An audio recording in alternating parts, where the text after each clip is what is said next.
The first and only time I stole something. Story time. I was probably like 6 at the time. What is a 6-year-old doing stealing? I don't know.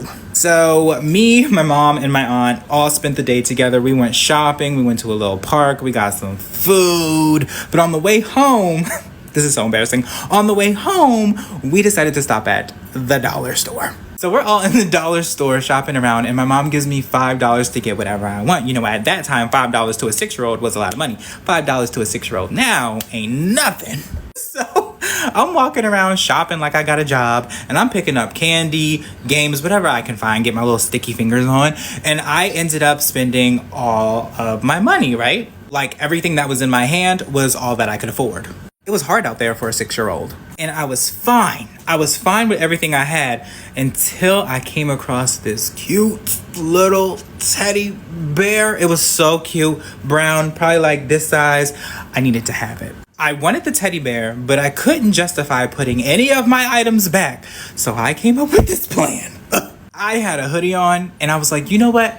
I'm gonna stuff the bear in my hoodie pocket because hoodies are normally bunchy. No one's gonna know. Why did I stuff the teddy bear inside of my hoodie pocket instead of like a candy bar where it would be less inconspicuous? I don't know. But anyways, it kind of worked. Me, my mom, and my aunt, we all got in line. I went first. I put all my stuff on. I was nervous. I was sweating.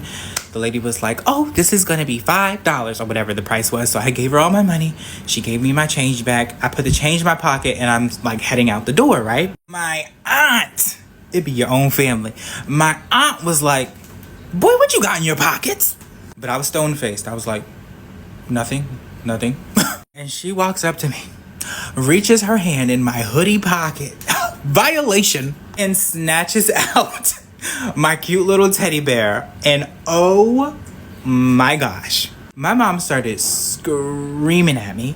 She took all my stuff that I actually paid for, gave it back. I didn't even get my money back. She pulls me by the collar, makes me apologize to the cashier, like the cashier cares. The cashier don't care. Then pinches me by the ear, drags me out the store all the way to the car, takes off one of her slippers, and beats me with it in the parking lot. It did me some good though, because I never stole again, at least not for a while. But the most annoying thing about this story was not the beating, was not me getting my ear pinched, was not apologizing, was not getting caught, none of that. It was the car ride home. My mom and my aunt proceeded to call my entire family, telling them that my mom is raising a little thief. Then when I got home, I had to rehear it from everybody.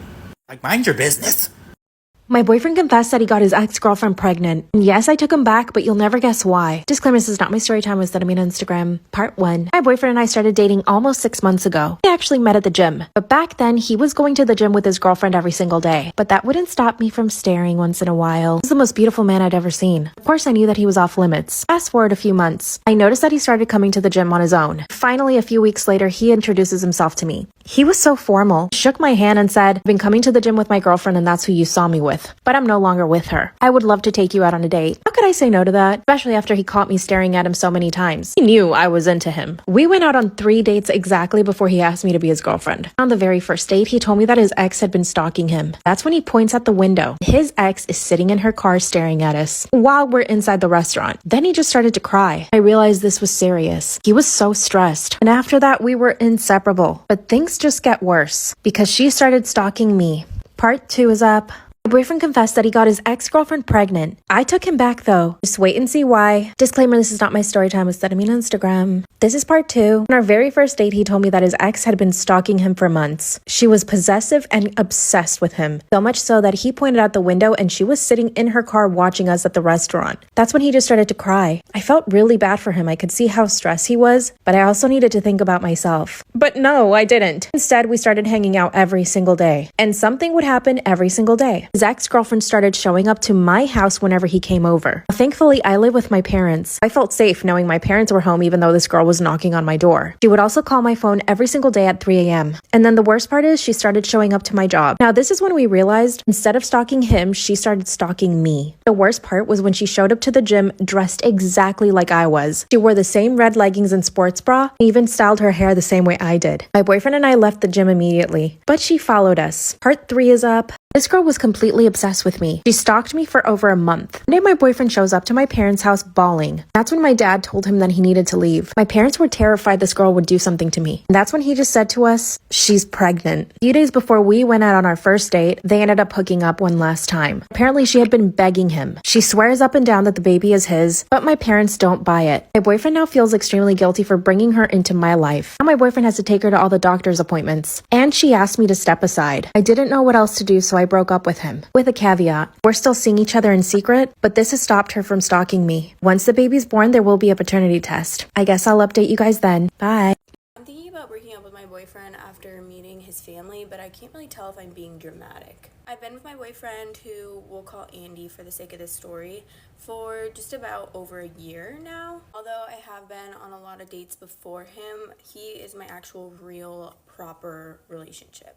3 days ago, Andy took me to his house for his dad's birthday dinner, and I was under the assumption that it would just be his siblings and his parents, but I was wrong. His entire family was there, and when I mean entire family, I mean his aunts, uncles, cousins, grandparents, great-grandparents. I have this problem where I get super anxious around large groups of people, especially when I don't see it coming and I'm unaware of it happening. So I kind of just stuck by Andy's side the whole night and engaged in polite conversation with everyone. When we were seated for dinner, Andy's mom spoke up and asked me if Andy was my first ever boyfriend, and I confirmed and said yeah, and then she goes, okay, well, I guess I can excuse it then. Of course, I asked her about it, and when I did, she basically said I was so clingy to Andy all night and not really letting him see or hang out with his family. Of course, I start politely responding about my anxiety and how I definitely deal with anxiety in large groups of people, and she basically just said back to me that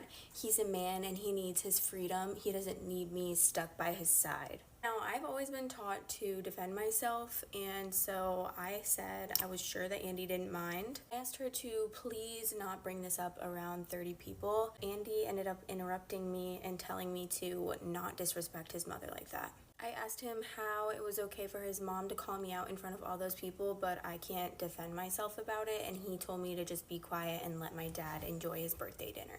I really didn't want to create any more of a scene, so I just stayed quiet and let his dad enjoy his birthday. The only thing that really made me feel better was that his sister said to me, "It's okay, I feel like that sometimes too." I was getting dirty looks from everyone around the table. I was basically holding back tears the whole time, so before dessert came out, I told Andy that I just didn't feel comfortable here and I did not feel welcome here, so I was just gonna go home. No one stopped me, of course, but Andy did get up and followed me out and asked me to please stay. At this point, I did start crying, and I told him that I just felt so attacked in that room, and I was upset that he wasn't sticking up for me, or even mentioning the fact that he did initiate some sort of hand-holding and sticking by each other basically the whole night too. It wasn't just me. He did apologize, but I told him that I didn't know if I could be with someone like that, and that immediately made him start crying and asking me to stay, and him telling me that he loves me. I just got in my car and I drove home, and it's been about 3 days now, and he sent me a few messages before telling me that he will just leave me alone.